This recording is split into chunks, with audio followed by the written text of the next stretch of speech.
I'm going to share with you a story about a shopping addiction, and the woman addicted to shopping was me. Marianne here, your spending coach. On this channel, instead of focusing on the money, we focused on the mindset. About 5 years ago, I was in the OBGYN office. I was pregnant and very over it. So I was sitting there scrolling my phone, and out of the corner of my eye, I see someone walk in. The woman that walked in was stunning. She, from head to toe, looked so put together, I couldn't believe it.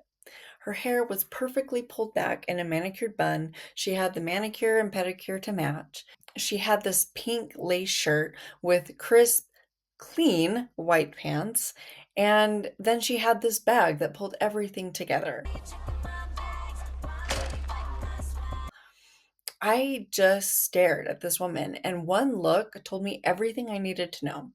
She had it all together because a woman that looked like that, she had to have it together, right?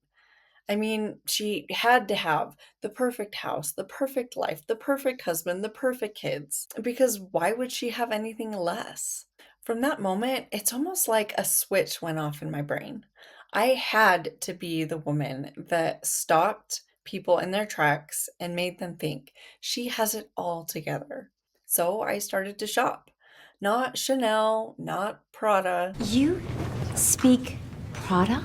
I started to shop at Ross, Burlington, TJ Maxx. Think like $20, $30 price tag. And no, I didn't just go to one, two, or three stores. I went to every Ross and every TJ Maxx. The place I live has this collection of stores within miles of each other. So I could go to five, six Rosses, no joke, in an evening. And Saturday was like a full-on sprint. I was a marathon runner in the mall. So I just became obsessed with this idea that I had to have a purse for every outfit.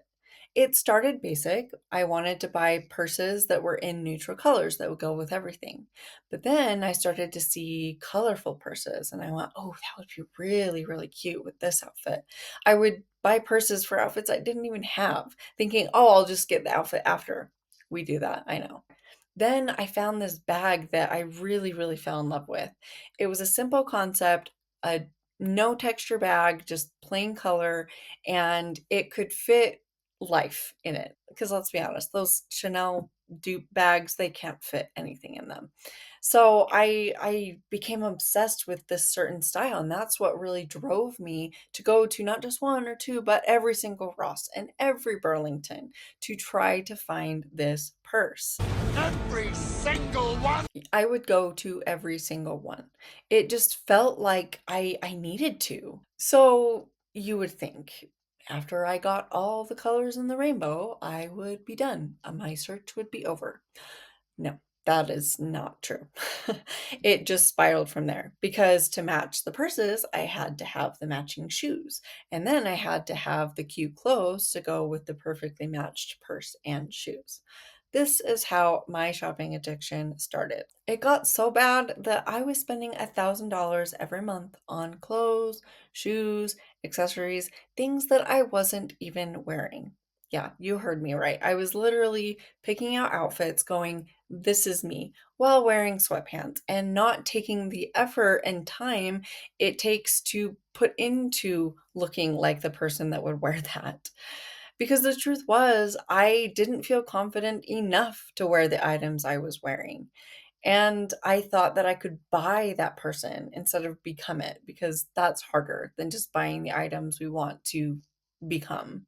I knew that I had to make a change. So I decided to make a budget. Every month I would ask myself, where did the money go? And every month I would have the same answer. I have no idea. So I turned to Google. Yes, I Googled. Yes, I Googled. But Google said the same thing, just make a budget. I turned to every financial expert and every resource I could get my hands on books, blogs, magazines, everything. But they all said that same thing make a budget and just stop spending. And budgeting hadn't solved my issue of overspending. So instead of looking at where my money should go in terms of a budget, I started to look at where it was actually going. And that's when I saw, to my horror, that all of that money spent on clothes, shoes, becoming that person I wasn't actually being was $1,000 every month. Here I had been saying I would give anything to pay for childcare, meal delivery services, help around the house, but we just can't afford it. Well, we could have afforded it, but we just were choosing to spend that money elsewhere. We all have our own Achilles heel. Maybe it's hobbies, maybe it's travel, maybe it's clothes, shoes, and accessories like me. Whatever it is, I want you to stop and ask yourself, what is this item doing for me? It's meeting a need, otherwise, you wouldn't keep doing it. Clothes could represent a need for establishing your identity or reestablishing an identity that you've lost or lost sight of. Hobbies could represent a need to become creative and express yourself in different ways. And traveling could mean that you're trying to escape the life you're currently living. I get it, and there's no judgment. But are those things really bringing you happiness? If you're buying all these clothes, shoes, and accessories, are they really bringing you that confidence and lasting joy? If they were, you probably wouldn't be still shopping for those things. If those hobbies that you're participating in are truly bringing you joy, you wouldn't be hopping from one hobby to another.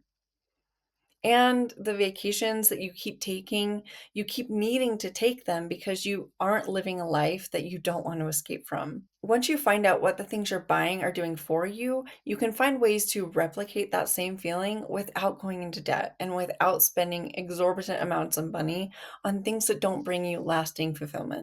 Maybe an expensive trip could be a day trip. Just have kids like I do that can't stand longer than 30 minutes in the car. Maybe instead of shopping for a whole new wardrobe, it takes looking at your actual wardrobe and asking yourself, why don't I wear the clothes that I already have? And maybe instead of hobby hopping, you need to figure out what you're trying to create and see what one hobby truly gives you that creativity. The happiness and joy that you're looking for is not in the next store. It's not even in your next purchase. It's within yourself. And you won't find it shopping for that mystery item or the perfect item because it's not out there. Trust me. Thanks for watching, and I'll see you next time.